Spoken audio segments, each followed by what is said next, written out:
প্রিয় বন্ধুরা, আজকের ভিডিওতে আলোচনা করতে চলেছি উচ্চ মাধ্যমিক ফিলসফি অর্থাৎ দর্শনীয় বিষয়ের প্রশ্নপত্র নিয়ে আলোচনা করব। সম্পূর্ণ প্রশ্নপত্রটি তোমাদের সামনে আজকে আলোচনা করব। প্রথমে আলোচনা করে দেব এমসিকিউ প্রশ্নগুলি এবং প্রত্যেকটা প্রশ্নের নির্ভুল সঠিক সমাধান কিন্তু আজকের ভিডিওতে পেয়ে যাবে। তো দেখো, তোমাদের কিন্তু 24 আর 16 দুটো ভাগে শর্ট কোশ্চেনগুলো থাকে। 24টা প্রশ্ন এমসিকিউ আর 16টা প্রশ্ন কিন্তু এসএকিউ। তো এমসিকিউ প্রশ্নতে মাল্টিপল চয়েস কোশ্চেন অর্থাৎ কি, সেখানে কিন্তু অপশন তোমরা পাবে। সেক্ষেত্রে দেখো, তোমরা দেখতেই পাচ্ছ যে এখানে এক দাগে রয়েছে বিকল্প উত্তরগুলির মধ্যে থেকে সঠিক উত্তরটি বেছে নিয়ে লেখো। আমি প্রথমেই বলে দিই প্রিয় বন্ধুরা, এই যে প্রশ্নপত্রটি আলোচনা করছি প্রথম থেকে শেষ পর্যন্ত মনোযোগ সহকারে দেখো, এবং এখান থেকে তোমরা কিন্তু সাজেশান অর্থাৎ কমন কমন প্রশ্ন কিন্তু পরীক্ষায় পেয়ে যাবে। তো এই প্রশ্নগুলি তোমরা ভালো করে প্র্যাকটিস করবে। প্রথম প্রশ্ন, বহু কারণবাদ কে সমর্থন করেন? এক্ষেত্রে সঠিক উত্তর কিন্তু বেইন। ক হলো ক্ষয়ের ঘটার আবশ্যিক শর্ত, এ কথার অর্থ কি?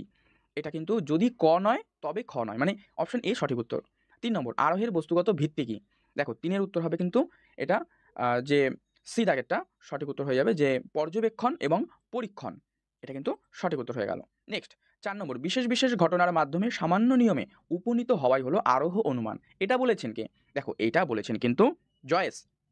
কোনো কোনো অছাত্র হয় অকবি, মানে এখানে একটা ভেনচিত্র দেওয়া রয়েছে, এর মধ্যে কোনটা কিন্তু সঠিক হবে তা নির্দেশ করতে বলছে। সঠিক উত্তর হবে ডি এরটা। 6, যদি পি মিথ্যা হয় তাহলে এটার সত্য মূল্যটা কি হবে? দেখো, 6-এর ক্ষেত্রে উত্তর হবে কিন্তু বি, অর্থাৎ কি, মিথ্যা। 7 নম্বর, নিরপেক্ষ ন্যায় অনুমানে যে পদ সিদ্ধান্তের বিধেয়স্থানে বসে তাকে কি বলে? 7-এর উত্তর কিন্তু হবে এ, সাধ্য পদ।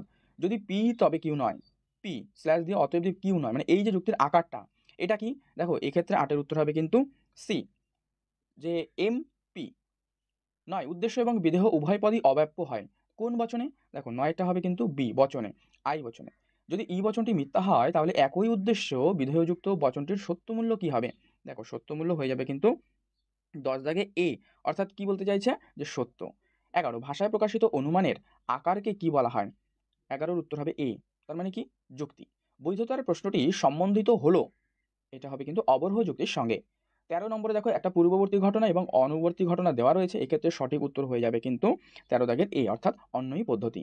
মিলের যে আরোহমূলক পদ্ধতিতে কেবল দুটি মাত্র দৃষ্টান্ত যাচাই করা হয় সেটি হলো, এটা কিন্তু ব্যতিরেকে পদ্ধতি। আমরা এক বিশেষ সত্য থেকে আরেক বিশেষ সত্যে উপনীত হই যে আরোহ যুক্তিতে, তার নাম হলো, এটা হয়ে যাবে কিন্তু, দেখো, আমরা কিন্তু 15 দাগের প্রশ্নটা আলোচনা করছি, তো সেক্ষেত্রে উত্তর হবে কিন্তু সি, উপমা যুক্তি। গুণের দিক থেকে কারণ হলো কার্যের অব্যবহিত শর্তান্তরহীন অপরিবর্তনীয় অগ্রবর্তী ঘটনা, এবং পরিমাণের দিক থেকে কারণ হলো কার্যের সমান। সেক্ষেত্রে উত্তর হবে, একথা কে বলেছে, কার্বেট রিড। যদি পি প্রশ্ন, যদি পি ভি মানে কিউ মিথ্যা হয় তাহলে এটা এর সত্য মূল্যটা কি হবে? দেখো, 17 দাগের উত্তর হবে কিন্তু সত্য। 18, যে যৌগিক বচনের সত্য সারণীর কতগুলি নিবেশন সত্য এবং কতগুলি মিথ্যা হয় তাহলে বচনটি কি হবে? সঠিক উত্তর হয়ে যাবে কিন্তু আপতিক। এবারে 19, বৈকল্পিক নিরপেক্ষ ন্যায়ের সিদ্ধান্তটি সর্বদাই যে বচন হয় তা হলো, 19 নম্বরের হবে সি, অর্থাৎ কি, নিরপেক্ষ বচন। নেক্সট দেখো, 20 নম্বর, সকল অ এস হয় পি, এই বচনটি বুলীয় ভাষ্য হলো, 20 দাগের ডি। এই ডি এর উত্তরটা সঠিক হবে। একই উদ্দেশ্য বিধেয় বিশিষ্ট দুটি বিশেষ বচনের মধ্যে যে বিরোধিতা অবস্থান করে তাকে কি বলা হয়? দেখো, তাকে বলা হয় কিন্তু অধীন বিপরীত বিরোধিতা। 22, নিরপেক্ষ ন্যায়ের এমন মূর্তি যেখানে মধ্যপদ অর্থাৎ হেতুপদ উভয় আশ্রয় বাক্যে বিধেয় স্থান অধিকার করে, সেটা কি? দেখো, সেটা হলো, সেখানে সঠিক উত্তর হয়ে যাবে কিন্তু সি, অর্থাৎ দ্বিতীয় মূর্তি। একটি আরোহ যুক্তির সিদ্ধান্ত সর্বদা কি হয়? এই প্রশ্নের উত্তরটা প্রিয় বন্ধুরা তোমরা কমেন্টে আমাকে জানাবে, আর না পারলেও জানাবে, আমি তোমাদেরকে উত্তরটি কিন্তু দিয়ে দেবো। 14 নম্বর দেখো, একটি বচন সর্বদা, সঠিক উত্তর হয়ে যাবে কিন্তু বি, অর্থাৎ সত্য বা মিথ্যা। প্রিয় বন্ধুরা, এই যে 24টা প্রশ্ন শেষ হলো, এর পরবর্তীতে তোমরা দেখতে পাচ্ছ এখানে 2 দাগের ক্ষেত্রে রয়েছে 16টা প্রশ্ন, যেখানে প্রত্যেকটা প্রশ্নের মান কিন্তু 1 মার্কস করে। তোমরা এই প্রশ্নগুলো ভালো করে প্র্যাকটিস করো। আমি নিশ্চিত এখান থেকে তোমরা কিন্তু কিছু প্রশ্ন কমন পেয়ে যাবে, হুবহু, অর্থাৎ সেম টু সেম প্রশ্ন কিন্তু তোমরা পেয়ে যাবে। আর ভিডিওটি যদি ভালো লেগে থাকে অবশ্যই কিন্তু লাইক করে দিও, চ্যানেলে নতুন হলে অবশ্যই সাবস্ক্রাইব করে রেখো। তো চলো এবারে দেখো, এখান থেকে তোমরা 2 দাগে মোট 16টা প্রশ্ন দেখতে পেলে। এরপরে যে প্রশ্নগুলো রয়েছে তোমাদের কিন্তু বড় প্রশ্ন রয়েছে, সেখানে 5টা বড় প্রশ্ন দেওয়া রয়েছে, যার প্রত্যেকটা প্রশ্নের মান কিন্তু 8 মার্কস করে। এবার এই 5টা প্রশ্নের ক্ষেত্রে তোমরা কিন্তু অর অর্থাৎ অথবা প্রশ্ন পেয়ে যাবে, যে একটা না পারলে আরেকটা, মানে একটা সুযোগ থাকবে প্রত্যেকটা প্রশ্নের ক্ষেত্রেই। তো সেই প্রশ্নগুলো তোমরা অ্যাটেন্ড করবে, সুন্দর করে গুছিয়ে পরিষ্কার করে লিখে আসবে, আর যুক্তিতে যেন কোনো ভুল না হয় এদিকে তোমরা খেয়াল রাখবে। তো দেখো, এই প্রশ্নপত্রটি নিয়ে আমি আলোচনা করলাম। ভিডিওটি ভালো লাগলে অবশ্যই লাইক করে দিও, শেয়ার করে দিও। চ্যানেলে নতুন হলে অবশ্যই চ্যানেলটি সাবস্ক্রাইব করে পাশের বেল বাটনটি কিন্তু অল করে রেখো। আর আজকের এই যে প্রশ্নপত্রটি আমি আলোচনা করলাম, এটা কিন্তু অবশ্যই 2017 সালের একটি প্রশ্নপত্র আলোচনা করেছি।